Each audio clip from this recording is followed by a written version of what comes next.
Good morning students. आपको सारे notes, videos, books वगैरह मिल गई होंगी। बेसिकली थोड़ा सा मेरे बारे में बताता हूँ। मेरा नाम पुनीत है। एमबीए का क्लासेस लेता हूँ। 2006 से पढ़ा रहा हूँ। 20 इयर्स का मेरे को एक्सपीरियंस है। वीजू, Poornima, JECRC, Arya, ILM, IRM, IPS business school सब में मैं जा रहा हूँ और एज अ गेस्ट फैकल्टी पढ़ा रहा हूँ। और इवनिंग में मेरा क्लासेस चलता है, ऑनलाइन ऑफलाइन रिकॉर्डेड, तीनों मोड पे क्लासेस चलता है। उसके अलावा एक टॉप कॉलेज है एमबीए का, आईएम अहमदाबाद, वहां मैं बच्चों को हर साल लेके जाता हूँ।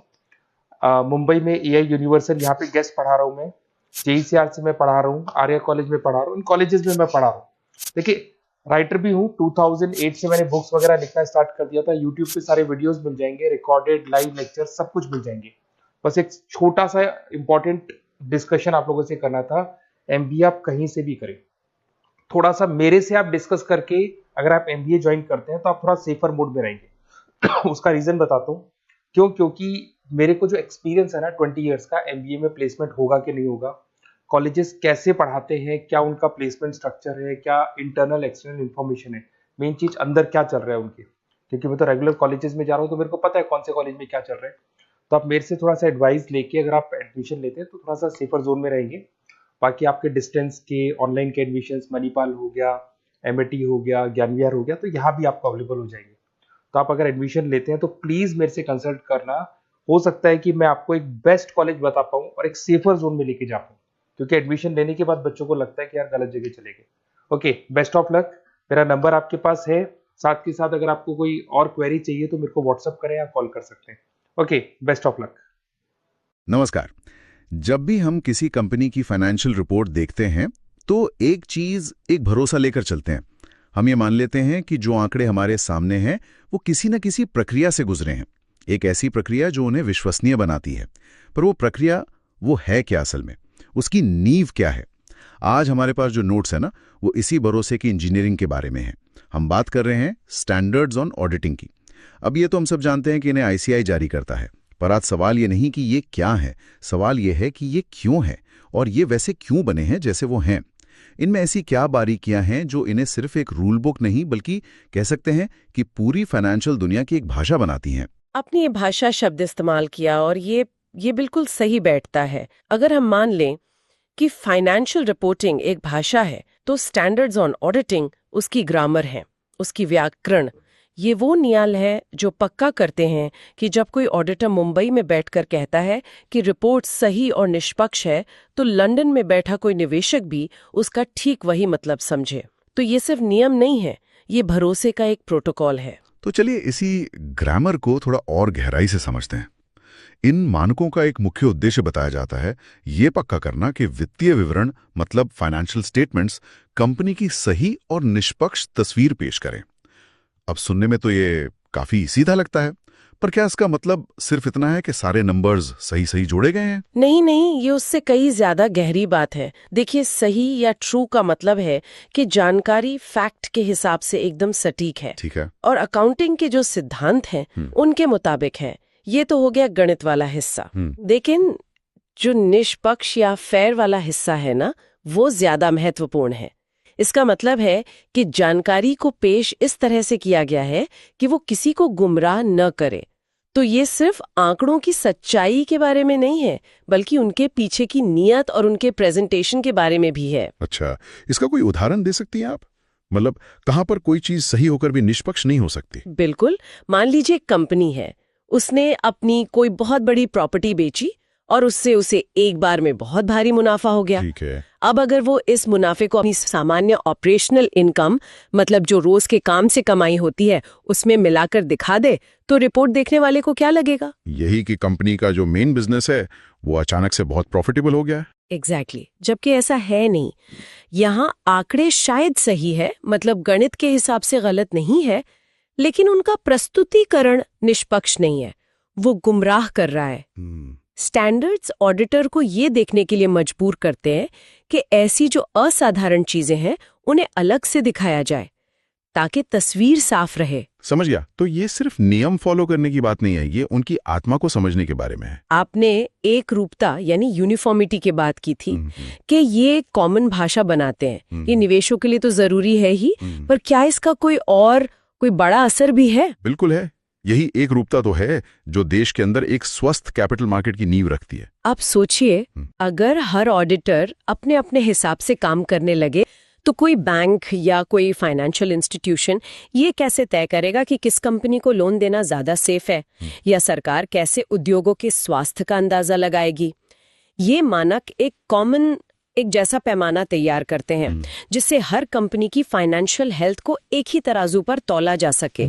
इससे पूरे सिस्टम में पारदर्शिता आती है। यहाँ मेरे मन में एक सवाल आ रहा है, अगर नियम इतने ही सख्त और एक जैसे हैं तो क्या ये ऑडिटर की अपनी जो पेशेवर समझ होती है, जो प्रोफेशनल जजमेंट है, उसे खत्म नहीं कर देते? क्या ये मानक ऑडिटर को एक रोबोट जैसा नहीं बना देते जो बस एक चेकलिस्ट पे टिक मार्क करता जाता है?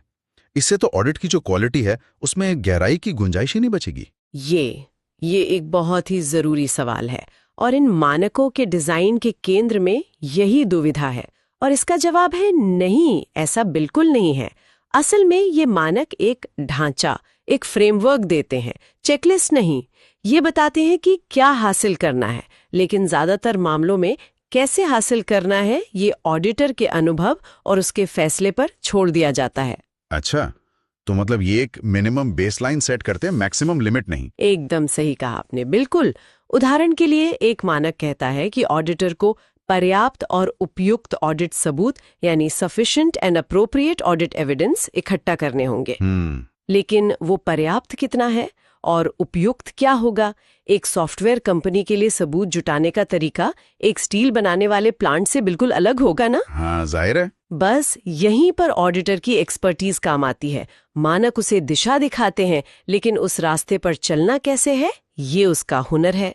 और शायद यहीं पर वो कानूनी सुरक्षा या लीगल प्रोटेक्शन वाला पहलू भी आता है, जिसका जिक्र हमारे नोट्स में है कि ये सिर्फ एक गाइड बुक नहीं है, एक ढाल भी है। बिल्कुल, और ये एक बहुत शक्तिशाली ढाल है। आप सोचिए, कल को किसी कंपनी में कोई बहुत बड़ा घोटाला सामने आता है, सबसे पहली उंगली किस पर उठती है? ऑडिटर पर। सही बात है। उस हालत में ऑडिटर का सबसे बड़ा बचाव यही होता है कि वो ये साबित कर सके कि उसने ICAI द्वारा जारी हर एक मानक का अक्षरशः पालन किया था।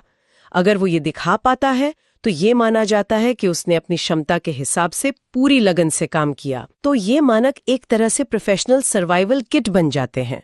ये सिर्फ अच्छा काम करने के बारे में नहीं है, ये साबित कर पाने के बारे में है कि आपने अच्छा काम किया। ये तो बहुत ही दिलचस्प है। मतलब ये मानक ऑडिटर को जवाबदेही भी बनाते हैं और साथ ही सुरक्षा भी देते हैं। चलिए अब थोड़ा प्रक्रिया के अंदर चलते हैं। जब एक ऑडिटर किसी कंपनी का ऑडिट करने जाता है तो वो शुरू कहाँ से करता है? क्या वो सीधे खाते बही देखना शुरू कर देता है?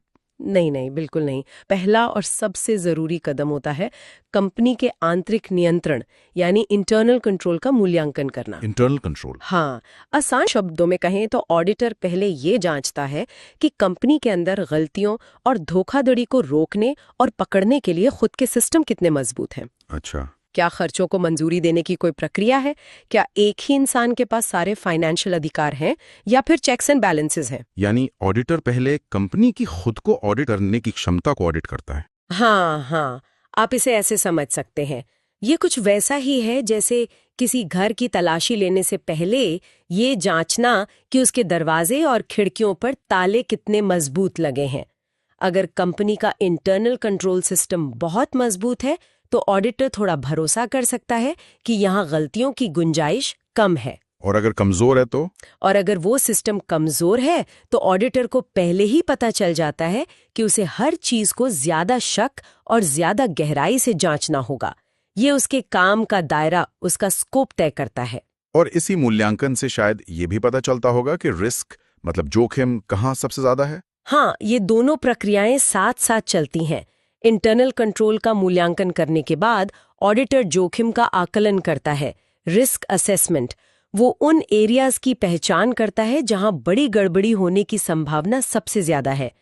क्या ये इन्वेंट्री के वैल्यूएशन में हो सकता है, या फिर रेवेन्यू रिकग्निशन में, या जहां बहुत जटिल वित्तीय लेन देन होते हैं?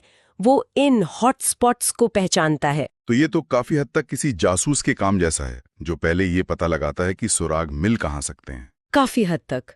और एक बार जब ये हॉटस्पॉट्स पहचान लिए जाते हैं तभी ऑडिट की योजना यानी ऑडिट प्लानिंग का असली काम शुरू होता है। ओके, अब ऑडिटर अपनी टीम, अपना समय और अपने संसाधन, इन सब को उन जोखिम वाले क्षेत्रों पर फोकस करता है। वो एक पूरा नक्शा बनाता है कि अगले कुछ हफ्तों या महीनों में क्या, कब और कैसे जांचना है। इस प्लानिंग के बिना ऑडिट दिशाहीन हो जाएगा। ठीक है, तो आंतरिक नियंत्रण को परखा, जोखिम को पहचाना और योजना बना ली। अब आता है सबूत इकट्ठा करने का काम, यानी ऑडिट एविडेंस। पारंपरिक तौर पर तो इसका मतलब होता होगा कागजात, बिल, इनवॉइस जांचना। लेकिन आज की डिजिटल दुनिया में इसका क्या मतलब है, जहां लेन देन क्लाउड पर होते हैं और रिकॉर्ड शायद ब्लॉकचेन पर? ये आज के ऑडिटिंग प्रोफेशन के सामने सबसे बड़ी चुनौतियों में से एक है। और अच्छी बात यह है कि मानक भी इसके साथ इवॉल्व हो रहे हैं, विकसित हो रहे हैं। सबूत का मतलब अब सिर्फ कागज नहीं रहा। ये एक सर्वर लॉग हो सकता है, एक डेटाबेस से निकाली गई रिपोर्ट हो सकती है, या किसी सिस्टम की इलेक्ट्रॉनिक पुष्टि भी हो सकती है। चलिए एक काल्पनिक स्थिति लेते हैं। मान लीजिए कंपनी है जो क्रिप्टो करेंसी में बहुत ज्यादा डील करती है।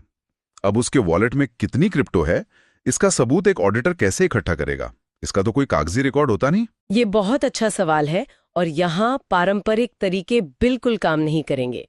ऑडिटर को नई तकनीक का इस्तेमाल करना होगा। जैसे कि? उसे शायद ब्लॉकचेन एक्सप्लोरर का इस्तेमाल करके पब्लिक लेजर पर उस वॉलेट के एड्रेस की पुष्टि करनी होगी। उसे ये साबित करने के लिए क्रिप्टोग्राफिक सबूत की जरूरत पड़ सकती है कि कंपनी के पास ही उस वॉलेट की प्राइवेट की का कंट्रोल है। अच्छा। उसे शायद ये भी जांचना पड़े कि कंपनी ने इन डिजिटल संपत्तियों को सुरक्षित रखने के लिए क्या साइबर सुरक्षा उपाय किए हैं। तो इसका मतलब ऑडिटर को अब एक टेक्नोलॉजिस्ट भी बनना पड़ रहा है। हाँ, और मानक भी इसी दिशा में बढ़ रहे हैं। वो अब डेटा एनालिटिक्स, फोरेंसिक ऑडिटिंग और साइबर सुरक्षा के सिद्धांतों को अपने अंदर शामिल कर रहे हैं। वो ऑडिटर को गाइड कर रहे हैं कि इस नए डिजिटल माहौल में पर्याप्त और उपयुक्त सबूत का आखिर मतलब क्या है। ये दिखाता है कि ये मानक कोई पत्थर की लकीर नहीं है, बल्कि एक जीवित दस्तावेज है जो बिजनेस के बदलते तरीकों के साथ खुद को ढालते हैं। तो आज की इस पूरी चर्चा को अगर हम समेटें, तो स्टैंडर्ड्स ऑन ऑडिटिंग सिर्फ नियम नहीं है, ये एक तरह का ऑपरेटिंग सिस्टम है जिस पर पूरी वित्तीय दुनिया का भरोसा चलता है। ये एकरूपता और गुणवत्ता सुनिश्चित करते हैं, लेकिन साथ ही साथ प्रोफेशनल जजमेंट के लिए जगह भी छोड़ते हैं। ये ऑडिटर के लिए एक ढाल भी है और एक जिम्मेदारी भी। बिल्कुल। और ये सिर्फ फाइनेंशियल मार्केट तक ही सीमित नहीं है। ये एक बड़े सिद्धांत की तरफ इशारा करता है कि किसी भी जटिल सिस्टम में भरोसे को बनाए रखने के लिए एक मानकीकृत लेकिन लचीले ढांचे की जरूरत होती है। चाहे वो विज्ञान हो, जहां प्रयोगों का दोहराने योग्य होना जरूरी है, या कानून हो, जहां प्रक्रियाओं का पालन जरूरी है। ये मानक एक ऐसा ही ढांचा देते हैं जिसके अंदर प्रोफेशनल्स आजादी से लेकिन जिम्मेदारी के साथ काम कर सकते हैं। इस सब के बाद एक विचार मन में आता है। हम अभी डिजिटल सबूतों और क्रिप्टो की बात कर रहे थे, लेकिन अगला दौर तो आर्टिफिशियल इंटेलिजेंस का है। जब एआई कंपनियां खुद अपनी अकाउंटिंग करने लगेंगी और हजारों लाखों लेन देन हर सेकंड में होंगे, तब एक इंसान ऑडिटर क्या करेगा? भविष्य के ऑडिटिंग मानक शायद इस बारे में नहीं होंगे कि ऑडिटर को क्या जांचना है, बल्कि इस बारे में होंगे कि ऑडिटर को उस एआई को कैसे ऑडिट करना है जो खुद जांच कर रहा है। क्या हमें ऑडिटिंग द ऑडिटर बॉट के लिए नए मानकों की जरूरत पड़ेगी? इस पर सोचना दिलचस्प होगा।